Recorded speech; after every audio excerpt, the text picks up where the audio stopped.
EB3 ভিসার apply করার প্রথম স্টেপ হচ্ছে গিয়ে labour certificate department of labour থেকে নেওয়া। তো ডিপার্টমেন্ট অফ লেবারের ওয়েবসাইটটা বন্ধ ছিল এতদিন গভর্নমেন্ট শাটডাউনের কারণে। গভর্নমেন্ট এখনও শাটডাউন চলতেছে, মোস্ট লাইকলি এই সপ্তাহের মাঝামাঝির দিকে অথবা সামনের সপ্তাহের ভিতরে খুলে যাবে। বা তারপরেও ডিপার্টমেন্ট অফ লেবারের ওয়েব পেজটা এখন department of labour basically prevailing wage determination PWD যেটাকে বলে আর পার্ম অ্যাপ্লিকেশন যেটা ETA 9089 অ্যাপ্লিকেশন অ্যাকসেপ্ট করতেছে।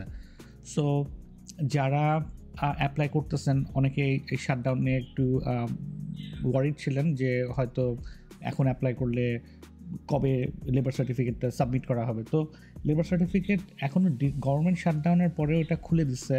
তার মানে এই না যে শাটডাউন যদি আবার 2-3 সপ্তাহের ভিতরে যদি না খুলে মানে তাহলে কিন্তু আবার পেজটা আবার বন্ধ হয়ে যেতে পারে আর কি। বাট মোস্ট লাইকলি এই সপ্তাহের ভিতরে এটা শেষ হয়ে যাবে, সো ইনশাল্লাহ কোনো সমস্যা হবে না। বাট এখন পেজটা ওরা খুলে দিচ্ছে অক্টোবরের 31 তারিখে, গত 2-3 দিন আগেই।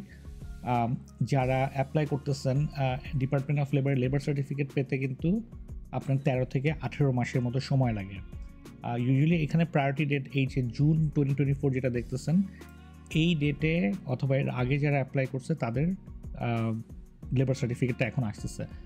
আর লেবার সার্টিফিকেশনের জন্য অ্যাপ্লাই করার পরপরই কিন্তু ওটা কেস স্ট্যাটাস চেক করা যায়। সেটা আপনি রিসোর্সে যে কেস স্ট্যাটাস সার্চ দিয়ে এখানে আপনার কেস নাম্বার দিয়ে এখানে ক্যাপচাতে ক্লিক করে সার্চ দিলে আপনার কেস স্ট্যাটাসটা দেখতে পারবেন। সো যারা EB3তে অ্যাপ্লাই করতেছেন অনেকের মনে যদি ডাউট থাকে যে আমার লেবার সার্টিফিকেট সেই জন্য অ্যাপ্লাই করা হয়েছে কি হয়নি, সেই ক্ষেত্রে আপনি অবশ্যই কেস নাম্বারটা নিয়ে নেবেন। কেস নাম্বার নিয়ে এখানে সার্চ করলে আপনার কেস স্ট্যাটাসটা দেখতে পারবেন। তাহলে আপনি অ্যাটলিস্ট আপনার জানা থাকলো যে আপনার আসলে ফাইলটা সাবমিট করা হয়েছে।